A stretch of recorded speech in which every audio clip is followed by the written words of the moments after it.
igihe unaniwe ni nk'igihe computer yahaye commande idafite processor cyangwa idafite capacity yo guprocessing ibyo bintu ira crashinga cyangwa se igahagarara ikanga kugira ikintu kwereka n'ubwonko bijya bikubaho yunaniwe cyane ushaka gukomeza guforcinga gukora ariko noneho ikintu kiyobora n'umuntu buri urya neza aba afite imitekerereze myiza ku bijyanye n'ubuzima akaba avuga ati umubiri wanjye ndashaka ko ugomba kuba umeze neza ariko iyo birangiye muri iki gihe tujye kureba ngo rero niba umara umunsi wose ureba comedy ureba abantu batukana kuko narabibonye hari abakina na comedy batukana wenda n'uburyo bwabo bwo gushimisha abantu ariko buvamo n'uburyo bwo kugira importance kuko hari umuntu ushobora gukubita akayoberwa igitutsi atukana kuko ntacyo yumvise bivuze ngo rero ibyo ushyize mu mutwe wawe ibyo wumva ibyo ureba ibyo ni nabyo ukora ngo mufate ubwonko bwanyu nka computer iyobora ubuzima bwanyu na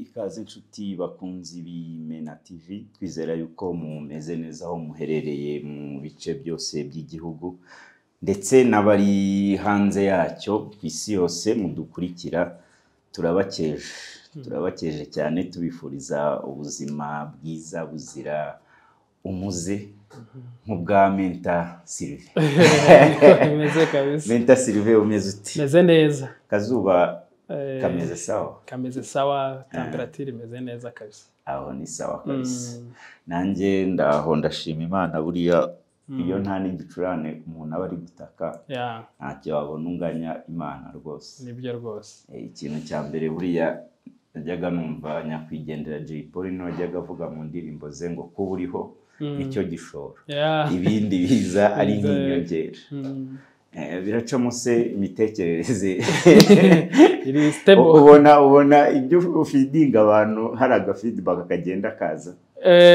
ku bantu tubaha haba hano ku Mena TV cyangwa se no hanze kubera ko nibaza yuko ntabwo uhurira n'abantu hano gusa mu studio hari n'abandi ugenda hanze mugahura byibuze hari nko mu kwezi uvuga uti muri bari abantu bose twahuye batatu byibuze imitekerereze yabo yahindutsemo nka 5% kuko biba bigoye guhindura umuntu ubundi bavuga yuko udashobora guhindura umuntu udafite ubushake icyo ntacyo bamukorera na kimwe rero abenshi bafite ubushake no kuri YouTube bwabo baratanga ubuhamya bagatanga comment ariko nabo duhura hanze bamwe na bamwe baravuga ati ukora ibintu byiza komereza aho ngaho byanze bikunze abantu bazageraho bamenye n'agaciro kabyo oya izo nizo comment n'ubundi tuba dushaka buri umuntu akubwiye ngo ukora neza abagenda kureberaho agatunganya ibitari bitunganye cyangwa se n'ibitari mu murongo akaba yabishyira mu murongo biciye muri guidance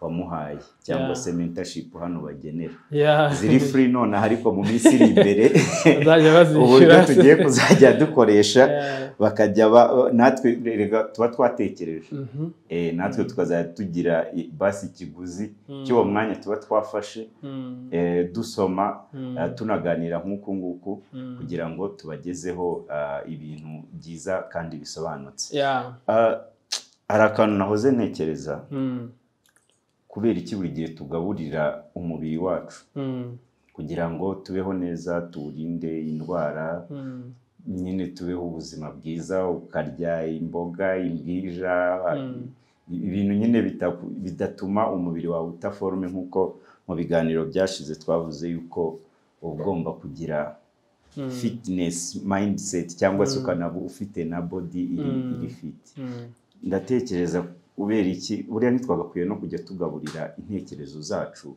ibintu biri perfect cyangwa se indyo yuzuye tuyigaburira n'intekerezo zacu kugira ngo tujye turushaho gutekereza neza cyangwa se gutekerezaho byisumbuye.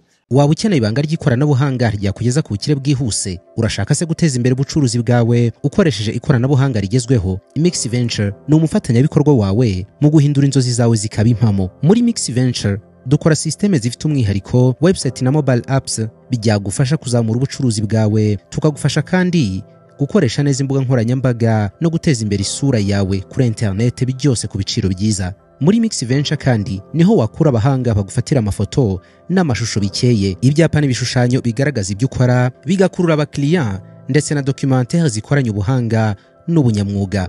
Tugane kandi niba ukeneye kwimenyekanisha, gusesengura isoko cyangwa se gukoresha ikoranabuhanga ry'ubwenge bukorano AI bikagira uruhare mu iterambere ry'ubucuruzi bwawe. Ibirenze kuri ibyo ngibyo, dufasha kubaka ubunyamwuga, dutanga amahugurwa afasha ikipe yawe gutsinda. Ngaho rero fata icyemezo, uze dufatanye guteza imbere ubucuruzi bwawe. Ukeneye ibindi bisobanuro wadusanga kuri website yacu, ukaduhamagara cyangwa ukatwandikira kuri adresse ubona kuri screen yawe. Ubundi bivuze neza n'ikiganiro yaba bari bumvise ibyo utangije bagahita bashaka bagisoza, ariko bagatwara ibyo, ariko reka tubyinjiremo neza turebe. Iyo ugiye mu mateka hari principe izwi cyane yitwa GIGO, yitwa garbage in garbage out. Kera mu kwaduka kwa computer hari umuntu bafata nka papa wa computer bita Charles Babbage. Yabayeho mu 1790 hafi na 91 niba nibuka neza, aza gupfa mu 1871. Bigeze kumubaza kubera urumva ibintu bicyaduka nka computer ikiza, ni nkuko AI tuba tuyivuga. Harabaza ate se ufashe computer ukayishyiramo imibare ipfuye yaguha igisubizo kiri cyo? Oya, ni ukubera yuko umaze kubimenya kuko computer abaze kuyikoresha. Ariko nk'umuntu wayihanze nawe AI hari byinshi ushobora kuba yibazaho birimo bias, ku buryo umwana wavutse iriho akangana nawe azajya avuga ati obviously ibyo bintu ntibishoboka. We rero yabashije kubasubiza arababwira ati iyo ufashe ibintu bitari byo cyangwa se nk'umwanda ukahuriza hamwe igisohokamo n'umwanda, ni ukuvuga ngo amakuru wahaye computer niyasohokamo. Ibi rero bizwi mu isi y'ikoranabuhanga, ntago bizwi neza mu isi y'ibitekerezo n'ubuzima kamera. Niyo mpamvu twebwe twiyemeje yuko tugomba kuzatubaha ibitekerezo bifite foundation, byavuzweho n'abahanga batubanjirije. Turifashishije ibitekerezo bikuye mu gitabo cyitwa As Man Thinketh. As Man Thinketh ni igitabo cyanditswe na James Allen, ni umugabo nawe wahuye n'ibibazo kabisa. Papa we yishwe afite imyaka 15. Arangije ava mu ishuri kugira ngo akore afashe umuryango. Hari mu gihe cyo mu impinduramatwara z'inganda. Urumva ajya mu nganda, arasoma, akora ibishoboka byose, birangiza ageze kuri secretary w'ikigo yakoragamo. Secretary ni umuntu ukomeye cyane mu kigo yakoragamo. Abyifashisha atagiye mu ishuri. Bishatse kuvuga ngo yahisemo gusoma, noneho arizamura. Agera no kuri urwo rwego. Aza gusoza rero anabivuyemo yigendana n'umugore we begera kutura mu cyaro kugira ngo babashe gukora ibitekerezo bishobora kuyobora abantu. Nawe wamufata ba Emerson n'abandi ba filozofe bandi babanje, kuko nawe yagiye yandika ibitekerezo byiza. Impamvu tuba tubivuze rero ni ukugira ngo n'ushaka gukora contre verification y'ibitekerezo twatanze ajye agenda arebe aho abisanga. Ariko reka ngaruke ku kintu wari uvuze mu kanya uvuga ati ese uko tugaburira umubiri kuki tutari ko tugaburira ubwonko bwacu. Reka ubwonko mufate nka computer kuko niyo kuyobora. Uzarebe igihe unaniwe, ni nk'igihe computer yahaye commande idafite processor cyangwa idafite capacity yo guprocessing ibyo bintu, ira crashinga cyangwa se igahagarara ikanga kugira ikintu kwereka. N'ubwonko bijya bikubaho yunaniwe cyane ushaka gukomeza guforcinga gukora. Ariko noneho ikintu kiyobora n'umuntu buri urya neza aba afite imitekerereze myiza ku bijyanye n'ubuzima, akaba avuga ati umubiri wanjye ndashaka ko ugomba kuba umeze neza. Ariko iyo birangiye muri iki gihe tujye kureba, hari abagabo benshi b'abahanga bagiye nabo bavuga ibintu bitandukanye. Hari nk'ikiganiro kigeze guca kuri Diary of CEO, bavuga yuko bari kurera generation itagira kwihangana kandi idafite n'icyerekezo, idafite papasi y'ubuzima. Impamvu nta yindi nuko umwanya wo gutekereza waragabanutse, umwanya wo kurangara uriyongera, noneho no kureba ibyo umuntu arangariyemo. Nimba umuntu rero apakira mu mutwe we harmful content, niwe urangiza abikoze mu buzima busanzwe. Muri iki gitabo cya James Allen bavuga ko ugomba gufata ubwonko bwa nka jardin.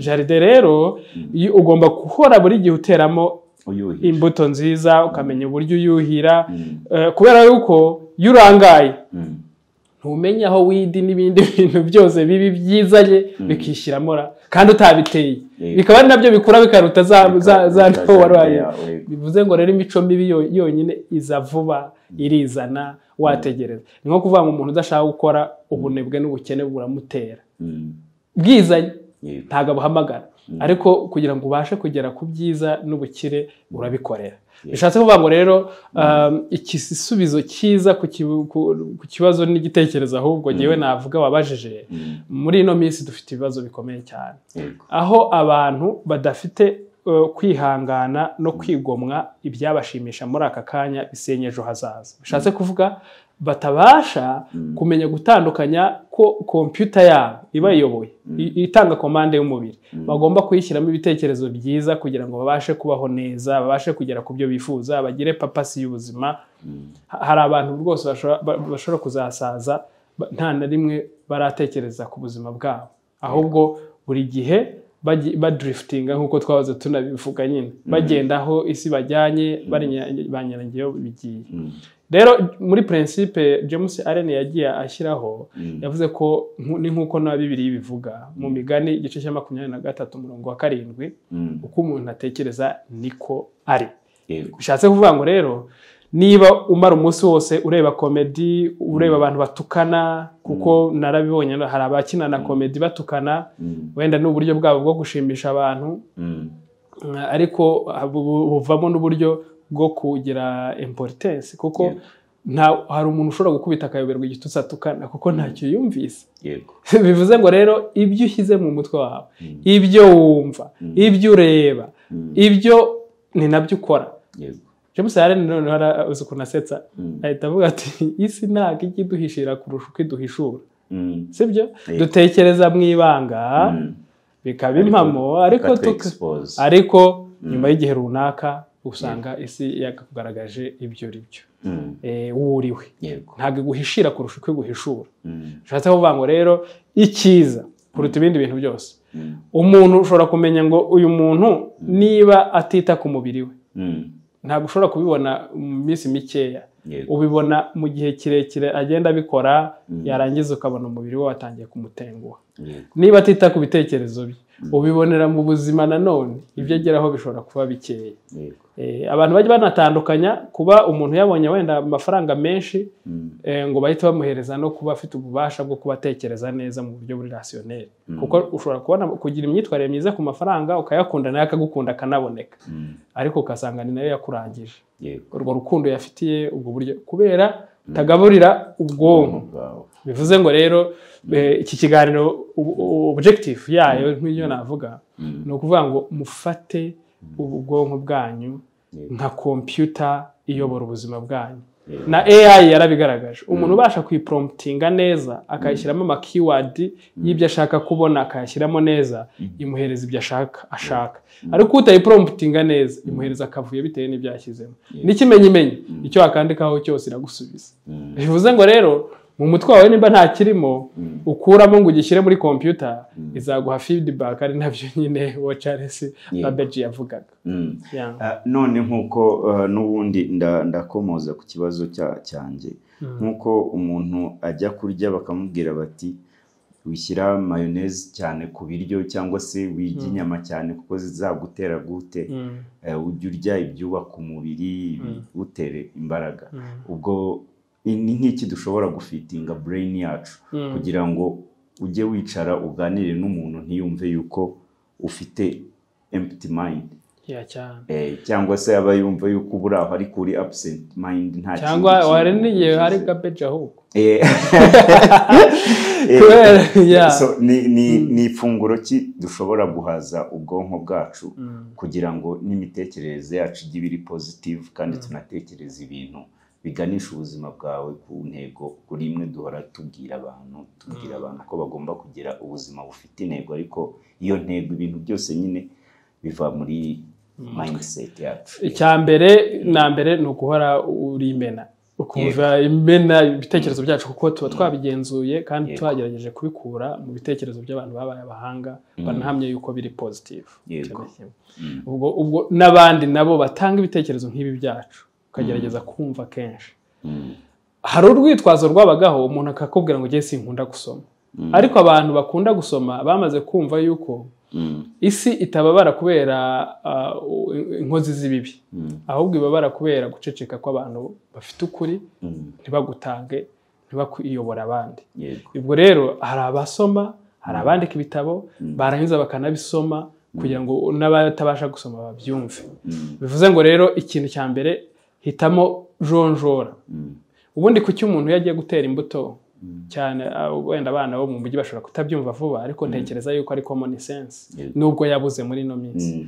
Umuntu yagiye gutera imyaka cyangwa se imbuto, ararobanura agatera imbuto z'indobanure, agakuramo ibigaragara nk'ibyapfuye akabishyira ku ruhande, noneho agatera ibizima. Ibi rero ni nabyo byo mu isi y'ibitekerezo. Ugomba kurobanura, ntago ibyo bakuzaniye byose ugomba kureba, kuko nawe ndabizi ushobora kujya kuri TikTok ukazamuka rwose ugaseka ukanakumbagara umunsi wa mbere ugashira wa kabiri. Ikintu kinatangaje, ushobora no kugenda mu modoka ugasanga umuntu w'umugabo urebye ibintu ari kureba, ugahita uvuga ati kabisa mu mutwe hari akantu karimo kameze nk'agandi bavuga, ukumva ibintu ari guseka yapfuye muri no mu modoka wenda rusange n'urugero, igihe bishobora kubaho, cyangwa ukamunyuraho ubona rwose yigunze cyangwa yicaye ahantu ari kumva bya bintu wumva na abantu bashobora kuba ntacyo byafasha. Niyo mpamvu ntabwo tubuza abantu kuba bajya muri komedi, nta nubwo tubuza abantu kuba bazikina, nta nubwo tubuza abantu kuba ariko bajye babasha kumenya guhitamo ibitekerezo bizima. Bizima rero ushobora kubikora mu gitabo, ushobora kubikora mu biganiro nk'ibi ngibi byubaka, ushobora kubikura mu mvugo z'abahanga, ushobora kubikura muri Bibiliya, ushobora kubikura n'ahantu henshi ushobora gukora ibyo bitekerezo. Rero jya umenya ngo ndi kurobanura imbuto nzima izera tanga umusaruro mwinshi, imbi nkayishyira ku ruhande nkanayihungira kure. Reka ngushimire, uno munsi ndaryita ifunguro rya none kubera ko nifuzaga kumenya niki kintu umuntu ashobora kugaburira ubwonko bwe kugira ngo ajye ahora ari ku murongo, kuko hari abantu benshi ubona bagenda ariko buri ugasanga baba bagenda nyine ari abantu gusa ariko nta bitekerezo bafite. Rero ngushimire kubw'ifunguro rya none rihaza ubwonko bwacu kugira ngo turushe kugira imitekerereze myiza kandi yagutse. Tunasaba buri mena yose cyangwa se n'abandi bazajoyininga imena, kubera ko bazatujoyininga kubera ibituvamo, kubera ibyo tuba twabagaburiye. Badukunde, baduhereze comment kuri kino kiganiro, tunabashishikariza kandi nyine kugira ngo bajye bafata ifunguro ry'ubwonko riri selective, ntibagapfe kugaburira ubwonko buri kintu cyose, ko wamugana icyo ugaburiye nicyo expose aho hanze. Ubwo rero nimba uri uwa mbere ukurikiranye kimwe mu biganiro tubagezaho, ukore subscribe ndetse unakande kuri iyo nzogera kugira ngo ujye ubona notification kuri buri kiganiro kiza nk'ibi ngibi dukora by'inyurabwenge bitandukanye. Mentor Sylvain, yes sir, nagushimira, nakoze cyane, nagushimira ko kantu se urumva atari keza ka Mentor Sylvain. Ndareba nkavuga se ba coach babaye benshi, abafasha myumvire no abandi bo muri quartier baza gufasha abantu. Ubu rero ngiye navuze nti guhera ubu ngubu nuko tuzajya tuba turi kumwe nawe, ariko noneho naguhaye kariya gatitire buriya nako nizera ko kadasona nabi mu matwi yawe. No kuvuga ngo mentorship nuko ndabyishimira. Hari n'abantu babinyita gutyo kubera yuko wenda twaganiriye akumva ndi kumuha wenda nk'ibitekerezo rimwe na rimwe yabikoresha bigakora, ariko nagira ngo nasoreze kuri icyo nk'uko wari umaze gusoza. Igitabo cyitwa Think and Grow Rich bigeze kuvuga ngo ibitekerezo ni ikintu, ibitekerezo ni ikintu rero mugerageze mushake ibitekerezo bizima mujye hirya y'ibitekerezo bibi nimurangiza muzagira ubuzima buzima. Reka tubashimire kandi tubaragize Uwiteka kuko nta muntu urinda undi. Yego. Harinda Imana. Uwiteka bahire rero. Ibiganiro nk'ibi ngibi byo ni buri munsi mudusangize ibitekerezo byanyu cyangwa se muduhereze n'inyunganizi, nicyo tuba tubereye hano kuko nta muntu wigira. Mutuzo yakoze nawe kuturindira amajwi yacu ndetse no kudutunganyiriza amashusho neza babona umunsi ku wundi. Mubwira nawe ngo yakoze cyane kuhaba. Murakoze.